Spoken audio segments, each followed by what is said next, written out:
بسم اللہ الرحمن الرحیم۔ ناظرین، ایک مرتبہ حضرت موسیٰ علیہ السلام نے اللہ تعالیٰ سے یہ فکر انگیز سوال کیا، یا اللہ، آپ نے انسانوں کو کیوں پیدا کیا؟ یعنی کہ آپ نے اتنی ساری مخلوقات کو کیوں پیدا کیا؟ اور اگر پیدا کیا تو پھر انہیں مار کیوں دیتے ہو؟ یعنی کہ ان کو موت کیوں دیتے ہو؟ تو حضرت موسیٰ علیہ السلام کے اس سوال کا جواب اللہ تعالیٰ نے جو دیا، اس کو سن کر آپ بھی حیران اور پریشان ہو جاؤ گے، اور ساتھ ہی ساتھ آپ کو یہ بھی معلوم ہو جائے گا کہ اللہ تعالیٰ اپنے بندوں کو کیوں پیدا فرماتا ہے اور پھر ان کو مار کیوں دیتا ہے۔ ناظرین، جیسا کہ آپ سب جانتے ہو کہ حضرت موسیٰ علیہ السلام اللہ سے ہم کلام ہوا کرتے تھے، یعنی کہ اللہ سے بات کیا کرتے تھے۔ اکثر حضرت موسیٰ علیہ السلام کوہ طور کی پہاڑی پر جا کر اللہ سے بات کرتے تھے۔ اس وقت اللہ تعالیٰ نے آپ کو اتنی ساری حکمتیں اور اتنی ساری صفات عطا فرمائی کہ جو ہر انسان کے لیے ایک بہت بڑی نصیحت اور زندگی جینے کے صحیح طریقے کے لیے بہت ہی فائدہ مند ہے۔ ایک مرتبہ حضرت موسیٰ علیہ السلام نے اللہ تعالیٰ سے سوال کیا، اے اللہ، آپ لوگوں کو پیدا کرتے ہو اور پھر ان کو مار دیتے ہو، ان میں آپ کی کیا حکمت ہے؟ یعنی کہ آپ ایسا کیوں کرتے ہو؟ تو یہ سن کر اللہ تعالیٰ نے حضرت موسیٰ علیہ السلام کو حکم دیا کہ اے موسیٰ، تم کھیتی بو۔ حضرت موسیٰ علیہ السلام نے اللہ کے حکم سے کھیتی کرنا شروع کیا۔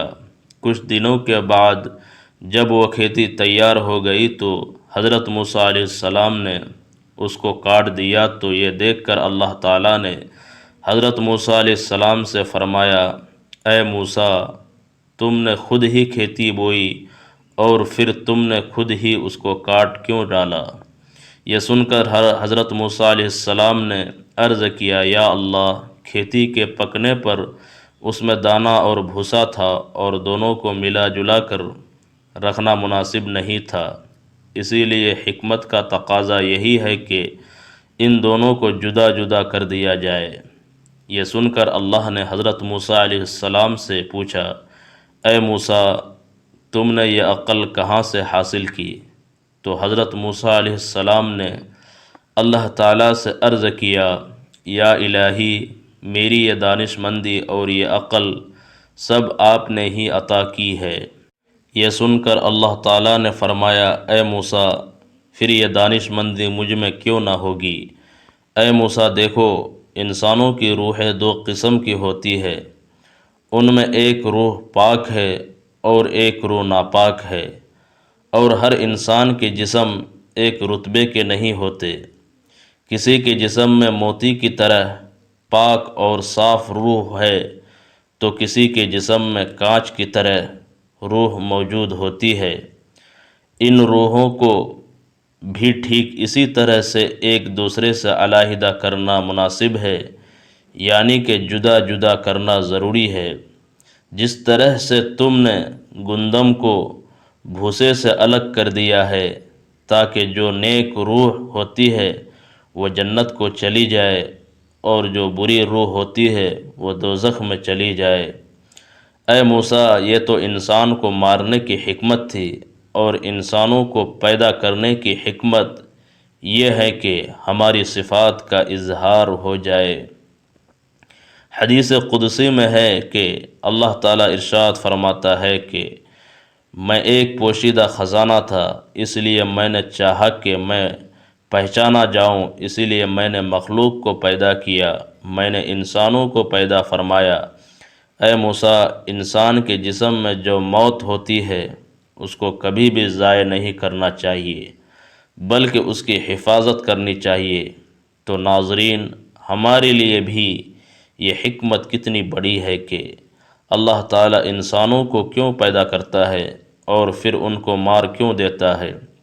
اس بات کا خلاصہ بھی خود اللہ تعالیٰ نے کر دیا ہے، اور ساتھ میں اس واقعے سے ہمیں ایک بہت بڑا سبق یہ بھی ملتا ہے کہ اللہ تعالیٰ نے اس قدرت کے نظام میں ڈھیروں صفات رکھی ہے اور ڈھیروں وجوہات ہے جسے کوئی بھی انسان نہیں سمجھ سکتا ہے۔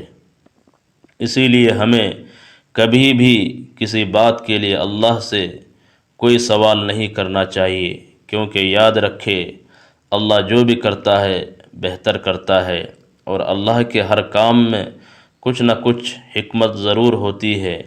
اسی لیے یاد رکھیں اللہ تعالیٰ جب بھی ہمیں کسی امتحان میں ڈالتا ہے تو اس میں بھی ہماری کوئی نہ کوئی بھلائی ضرور ہوتی ہے، یعنی کہ اللہ کی ہر بات میں کوئی نہ کوئی حکمت ضرور ہوتی ہے، اور اللہ کے کیے گئے ہر فیصلے میں بندے کا کوئی نہ کوئی بھلا ضرور ہوتا ہے، کیونکہ اللہ جو بھی کرتا ہے اچھا کرتا ہے، اپنے بندے کے حق میں کرتا ہے۔ اسی طرح سے ناظرین، ایک مرتبہ حضرت موسیٰ علیہ السلام نے اللہ تعالیٰ سے 7 سوال کیے۔ ان میں سے پہلا سوال تو یہ تھا کہ حضرت موسیٰ علیہ السلام نے اللہ تعالیٰ سے پوچھا، اے میرے رب، تیرے بندوں میں سب سے زیادہ متقی یعنی ڈرنے والا اور پرہیزگار کون ہے؟ اللہ تعالیٰ نے ارشاد فرمایا، وہ شخص جو اللہ کا ذکر کرتا رہے اور اس کو بھولے نہیں۔ یقیناً اللہ سے ڈرنے والا وہی شخص ہوتا ہے جو صرف مسجد کے اندر ہی نہیں بلکہ مسجد کے باہر بھی اللہ کو یاد رکھے، یعنی عام معاملات خوشی اور غم میں بھی اللہ کو نہ بھولے بلکہ ہر قدم اللہ کی رضا کے مطابق ہی اٹھے۔ دوسرا سوال حضرت موسیٰ علیہ السلام نے پوچھا، اے میرے رب، تیرے بندوں میں سب سے زیادہ صحیح راستے پر کون ہے؟ اللہ تعالیٰ نے ارشاد فرمایا، جو ہدایت کے راستے پر چلے۔ اللہ تعالیٰ نے اپنے نبی کو بھیج کر اور قرآن پاک جیسی کتاب کو اتار کر ہدایت کے راستے کو صاف صاف دکھا دیا۔ اسی لیے ہم سبھی کو قرآن اور حدیث کا جھنڈا لے کر ہدایت کے راستے پر چلنا چاہیے۔ تیسرا سوال حضرت موسیٰ علیہ السلام نے پوچھا، اے اللہ، تیرے بندوں میں سب سے زیادہ جاننے والا عالم کون ہے؟ اللہ تعالیٰ نے ارشاد فرمایا، عالم وہ ہے جس کا پیٹ علم سے نہیں بھرتا، جس کے اندر علم کی پیاس کبھی نہ بجھے، بلکہ وہ ہر دن نئی چیزوں کو سیکھنے کی کوشش کرے اور مرتے دم تک سیکھتا رہے۔ یہی عالم ہے، نہ کہ وہ جس نے علم سیکھا پھر سیکھنے اور سکھانے سے اس کا کوئی تعلق نہیں۔ چوتھا سوال حضرت موسیٰ علیہ السلام نے اللہ تعالیٰ سے پوچھا، اے میرے اللہ، تیرے بندوں میں سب سے زیادہ اچھا فیصلہ کرنے والا کون ہے؟ اللہ تعالیٰ نے ارشاد فرمایا، وہ شخص جو لوگوں کو وہی حکم دیتا ہے جو اپنے آپ کو دیتا ہے، وہ کام جو کسی نے نہ کیا ہو اور دوسروں کو اس کے کرنے کا مشورہ دیتا ہو، ایسا آدمی صحیح فیصلہ نہ دے سکتا۔ پانچواں سوال حضرت موسیٰ علیہ السلام نے اللہ تعالیٰ سے پوچھا، اے میرے اللہ، تیرے تمام بندوں میں سب سے زیادہ عزیز ترین بندہ کون سا ہے؟ اللہ تعالیٰ نے ارشاد فرمایا، وہ شخص جو بدلہ لینے کی طاقت رکھتا ہو لیکن پھر بھی بدلہ نہ لے اور سامنے والے کو معاف کر دے، ایسا وہی کر سکتا ہے جس کے اندر صبر و برداشت کرنے کی طاقت ہو، کیونکہ جب کوئی آپ کو تکلیف پہنچائے تو بدلے میں آپ بھی اسے تکلیف دینا چاہتے ہیں، لیکن بدلہ لینے کی بجائے جو معاف کر دے، ایسا شخص اللہ کا سب سے عزیز بندہ ہے۔ چھٹا سوال حضرت موسیٰ علیہ السلام نے پوچھا، اے اللہ، تیرے بندوں میں سب سے زیادہ غنی کون سا بندہ ہے؟ اللہ تعالیٰ نے ارشاد فرمایا، وہ شخص جس کو جتنا ملے اس پر راضی رہے۔ غریب ہے وہ کہ جس کے پاس دولت ہو پھر بھی اس پر راضی نہ ہو، دن رات اسی کی طلب میں مارا مارا پھرے۔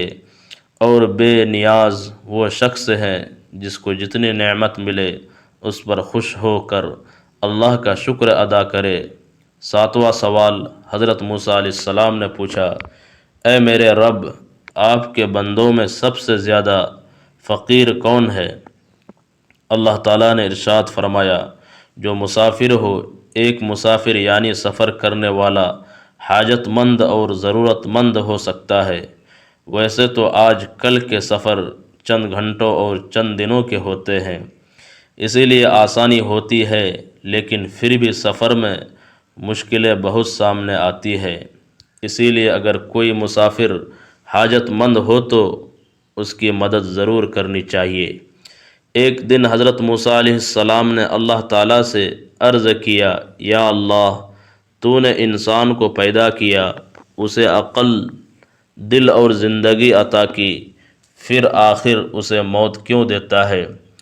اس میں تیری کیا حکمت ہے؟ اللہ تعالیٰ نے فرمایا، اے موسیٰ، تم کل صبح وادی میں جاؤ، وہاں تمہیں ایک منظر دکھاؤں گا جس سے تمہیں میری حکمت سمجھ میں آ جائے گی۔ حضرت موسیٰ علیہ السلام حسب فرمان صبح سویرے وادی کی طرف گئے۔ انہوں نے دیکھا کہ ایک ہری بھری گھاس کے میدان میں ایک نوزائیدہ ہرنی اپنے بچے کے ساتھ کھیل رہی تھی۔ تھوڑی دیر بعد ایک شیر آیا اور اس نے اس بچے کو شکار کر لیا۔ حضرت موسیٰ علیہ السلام کا دل بھر آیا اور انہوں نے کہا، اے پروردگار، یہ ننھا سا بچہ کس جرم میں مارا گیا؟ اللہ تعالیٰ نے فرمایا، اے موسیٰ، ابھی صبر کرو، دیکھو آگے کیا ہوتا ہے۔ کچھ دیر بعد وہی شیر ایک شکاری کے تیر سے زخمی ہو کر مر گیا۔ حضرت موسیٰ علیہ السلام نے پھر عرض کیا، یا رب، یہ کیسا نظام ہے؟ ابھی تو شیر جیتا تھا، اب وہ بھی مر گیا۔ اللہ تعالیٰ نے فرمایا، اے موسیٰ، اب دیکھو آخر میں کیا ہوتا ہے۔ تھوڑی دیر میں وہی شکاری ایک پہاڑی سے نیچے گرا اور خود بھی مر گیا۔ حضرت موسیٰ علیہ السلام حیران رہ گئے۔ تب اللہ تعالیٰ نے فرمایا، اے موسیٰ، تم نے جو ہرنی کا بچہ دیکھا تھا، وہ بچہ پچھلے جنم میں ظالم تھا۔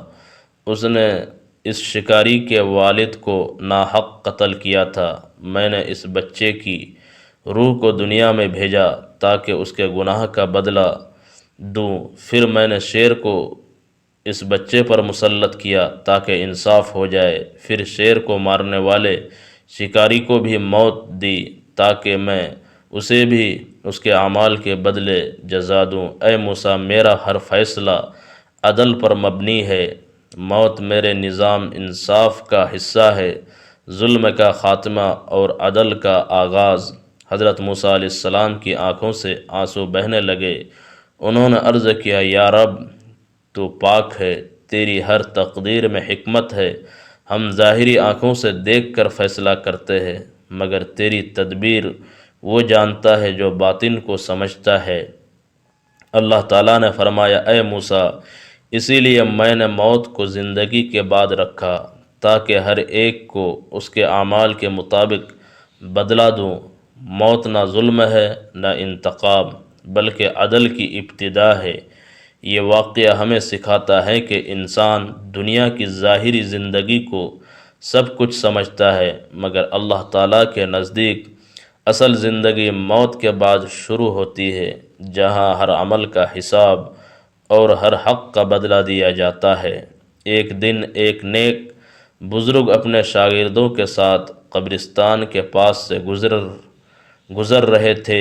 شاگردوں میں سے ایک نے سوال کیا، حضرت، اللہ تعالیٰ نے انسان کو پیدا کیا، پھر آخر موت کیوں دیتا ہے؟ اگر زندگی ہی مقصد تھی تو ہمیشہ کے لیے زندہ رکھ دیتا۔ بزرگ مسکرائے اور کہا، بیٹا، آؤ میں تمہیں ایک مثال سے سمجھاتا ہوں۔ وہ سب ایک کاریگر کے پاس گئے جو مٹی کے برتن بنا رہا تھا۔ بزرگ نے شاگرد سے کہا، دیکھو یہ مٹی کے ڈھیر کو دیکھ رہے ہو؟ اس کاریگر نے اس سے خوبصورت برتن بنائے۔ اب اگر کوئی برتن ٹوٹ جائے تو کیا یہ نقصان ہے یا فائدہ؟ شاگرد نے کہا، اگر برتن بیکار ہو جائے تو کاریگر اسے توڑ کر نئی مٹی بناتا ہے تاکہ کچھ بہتر بنا سکے۔ بزرگ نے فرمایا، بالکل ایسے ہی اللہ تعالیٰ نے انسان کو مٹی سے پیدا کیا، دنیا اس کے لیے ایک بھٹی ہے جہاں اسے تپایا جاتا ہے، آزمایا جاتا ہے اور سنوارا جاتا ہے۔ جب وہ مکمل ہو جاتا ہے تو اللہ تعالیٰ اسے اس دنیا سے لے جاتا ہے تاکہ اس کو ابدی زندگی عطا کرے جہاں نہ موت ہے نہ دکھ۔ پھر انہوں نے کہا اللہ موت کو فنا نہیں بناتا بلکہ ایک دروازہ بناتا ہے دنیا سے ابدیت کی طرف۔ موت دراصل پیدا ہونے کے عمل کا دوسرا مرحلہ ہے۔ شاگردے کی آنکھوں میں آنسو آ گئے۔ اس نے کہا حضرت تو گویا موت حتمی انجام نہیں بلکہ اصل زندگی کی شروعات ہے۔ بزرگ نے جواب دیا ہاں بیٹا، اسی لیے مومن موت سے نہیں ڈرتا بلکہ اس کا استقبال کرتا ہے، کیونکہ وہ جانتا ہے کہ اس کے رب نے اس کے لیے ایک بہتر گھر تیار کیا ہے۔ پھر انہوں نے قرآن کی آیت پڑھی الذی خلق الموت والحیات لیبلوکم ایکم احسن عملا۔ وہی ہے جس نے موت اور زندگی کو پیدا کیا تاکہ تمہیں آزمائے کہ تم میں سے کون اچھے عمل کرتا ہے۔ اللہ پاک ہمیں عمل کی توفیق عطا فرمائے اور ہمارا خاتمہ ایمان پر فرمائے، آمین۔ ناظرین، کمنٹ باکس میں اللہ تعالیٰ کے 99 ناموں میں سے ایک نام ضرور ٹائپ کریں۔